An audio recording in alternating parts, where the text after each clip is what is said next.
I'm really loving almost every single thing about the DCU so far, and I really believe that the DCU is currently off to a magnificent start because Creature Commandos was great, Peacemaker Season 1 was great, Superman was peak, I'm pretty sure Peacemaker Season 2 was going to be peak, and Lanterns that is going to get released next year, I'm pretty sure that's going to be good, and I'm pretty sure Supergirl is going to be good. So right now, in our current status quo, I think the DCU is the second best adapted DC universe that has ever been adapted on the big screen and the little screen, because remember, the best ever adapted DC universe is Batman the Brave and the Bold, and I'm not really talking about the story quality, I'm talking about how the characters and the characteristics of these characters were adapted onto the TV screen. Now that I'm talking about the DCU, I'm going to be more specific and I'm going to single out the Lantern show,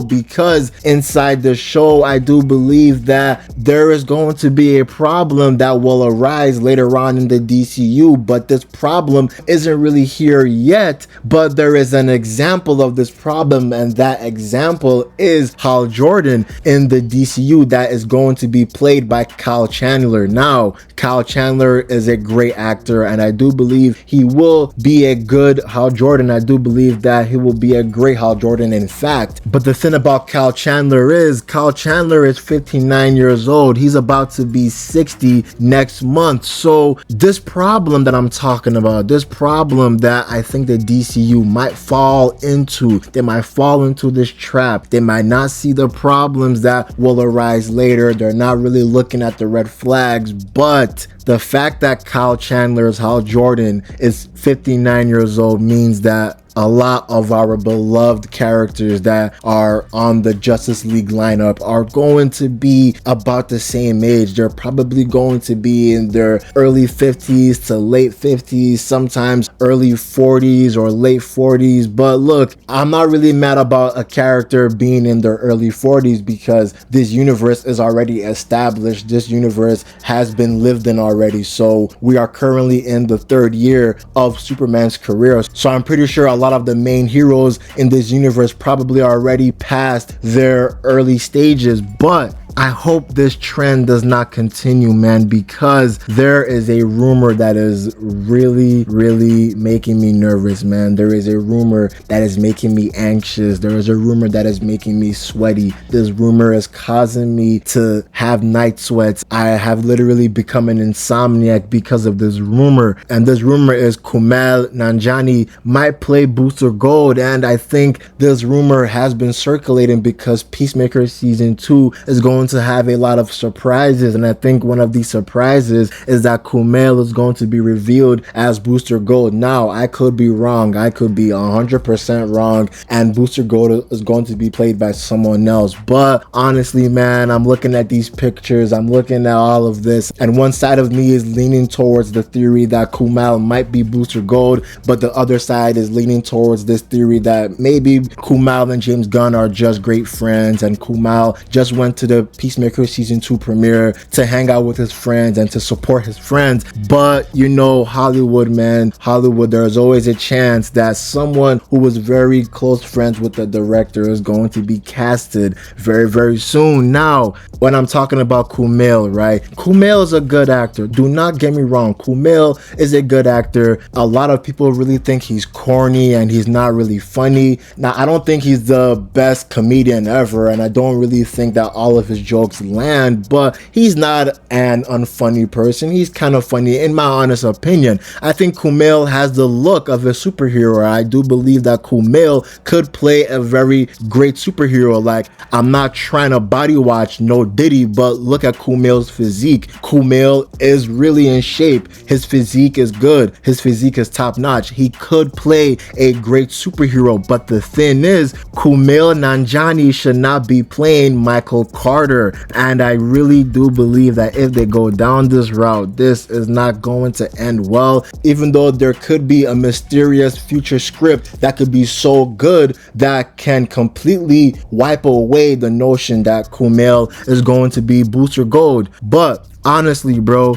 I'm going to say this right now, and I don't know if this will piss off a lot of people, but in the DC universe, there is only one Pakistani character. And this is actually a shocking revelation because they should not make Kumail Nanjani become Booster Gold. They should make Kumail Nanjiani become the first ever known Pakistani hero in the DC universe, because so far in the DCU there is literally only one Pakistani character, and that person is Marheen Zahir, and she literally debuted in Batman Annual Volume 2 Issue 2 in September 2013, and she died literally in 2015 in Batman Volume 2 Issue 39. So the only Pakistani DC character that we really have is dead. So the DCU should make a good decision by creating a new Pakistani character. Honestly, if they do this and they cast Kumail Nanjiani as this potential Pakistani superhero, honestly bro, I'll be 100% down. I'll be 100% on board. I will literally support this movie because honestly, Kumail Nanjiani has the look of a cool superhero. If they actually go that route, you know, if they actually create a new superhero, they create an original character, and they're probably asking yourself, yo big bro, why do you want an original character? He can play Booster Gold. Bro, do you know DC's track record with original characters that debuted in TV shows? Bro, I'm talking about Harley Quinn, I'm talking about Livewire, I'm talking about Terry McGinnis's Batman Beyond, and the list will keep on growing because DC, they really know how to create original new characters that can be later introduced into the comics. So I think Kumail Nanjiani could nail this role, but I don't want him to play Michael Carter, bro. Now you're probably going to ask yourselves, yo big bro, is this a race thing? And honestly bro, I'll be completely dead ass. This is not a race thing. It's just that I really want these characters to be adapted the way that they're supposed to be adapted. And this is not to say that Kumail Nanjiani cannot play Booster Gold. Honestly, Kumail Nanjiani could still play Booster Gold. But the thing is, Kumail Nanjiani could be a new character and he can take up the mantle as Booster Gold after Michael Carter somehow disappears or dies. Or Michael Carter could still be the Booster Gold that we all know and love, but he could now mentor a new Booster Gold, because when we're talking about the DC universe is popular, and the DC universe is really known for their legacy characters. I'm talking about Wally West, the Flash, hell, Bart Allen's the Flash, Donna Troy's Wonder Girl, Cassandra Sandsmark Wonder Girl, Connor Kent's Superboy, Jonathan Kent's Superboy, Jonathan Kent's Superman, Dick Grayson's Batman, Jace Fox's Batman, Jackson Hyde's Aquaman. The list goes on and on and on. And even when we're talking about Booster Gold's best friend Ted Kord literally is inside a lineage of Blue Beetles. And after Ted Kord, we have Jaime Reyes, and honestly, in my honest opinion, Ted Kord is one of the GOATs, but Jaime Reyes is a little bit cooler than Ted Kord. They could literally go that route. They could make Kumail Nanjiani be a legacy character. Like, he can have a new name, but he could still be Booster Gold, but they should not make him Michael Carter. That can work, and if they go that route as well, that could work. And people are saying, yo, so I'm pretty sure you didn't have a problem with Perry White's casting in the DCU or with Commissioner Gordon's casting in the Batman universe. But honestly, bro, they really nailed the role, especially Perry White, when he told Jimmy Olsen, and call me Perry Kid, don't call me Mr. White. As much as I really like Jeffrey Wright's portrayal as Commissioner Gordon, and as much as I also really liked Wendell Pierce's portrayal as Perry White, I do believe that they should have been casted as other characters. Now, Wendell Pierce should have been casted as Franklin Stern, because Franklin Stern was actually a longtime publisher, and he was also an owner of the Daily Planet in Metropolis. So Wendell Pierce could have literally fit into this role instead of being Perry White. Now, when we're going to talk about Jeffrey Wright, I do believe that Jeffrey could have been Crispus Allen. And if you don't know who Crispus Allen is in the DC universe, Crispus Allen will later become the Spectre. And Crispus Allen was working inside the Gotham City, man. So I do believe that even though they did nail their performance performances and they did nail their roles, they should have been casted as different people. And I really do believe that the characters from the comics should resemble how they're going to be translated onto the big screen and onto the little screen as well. That's my stance on this. But I'm just specifically talking about Kumail Nanjani. I'm specifically talking about Booster Gold. I do believe that Kumail should be casted as Booster Gold, but not as Michael Carter. They can make Kumail's character be a legacy character, or they could create a new Pakistani hero that this Pakistani hero can have super strength, he can have super speed, he can fly, he can have telekinesis, but he could still be a new original Pakistani character, because the DC universe as a whole only has one Pakistani character, and that character is dead. So DC, they could go down that route, but I really hope that they do not make Kumail Nanjiani become Michael Carter in this universe, because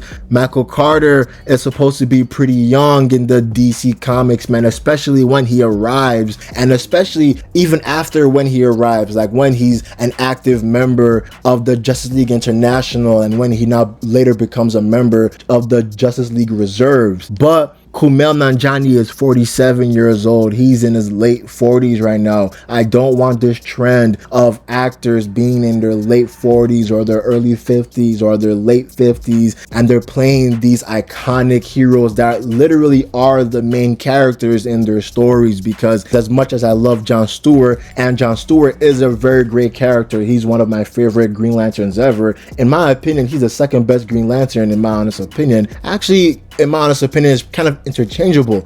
But Hal Jordan is the main character of the Green Lantern universe, of the Green Lantern mythos. So the fact that his age as an actor, the fact that Kyle Chandler's age being literally 59 years old proves that, wow, we're going to get Hal Jordan, but the Hal Jordan we're going to get means that he's going to die possibly, or they might turn Hal Jordan into Parallax very early on. And what could this mean for Alan Scott? Is that nigga dead? I'm pretty sure we saw him in the mural, I think, but Alan Scott literally is still alive and active with Hal Jordan in the mainline comics. So if they make Alan Scott dead, that's gonna be ass, honestly, bro. But this video is kind of long, man. I just had to kind of rant a bit because Kumail Nanjiani could be a good addition into the DCU. Hell, he could be a good Booster Gold, but they should make his character become a legacy character. He should have an original name, an original backstory, but he could still take the mantle of being Booster Gold. Remember, DC is known for their legacy characters, bro. So this could work.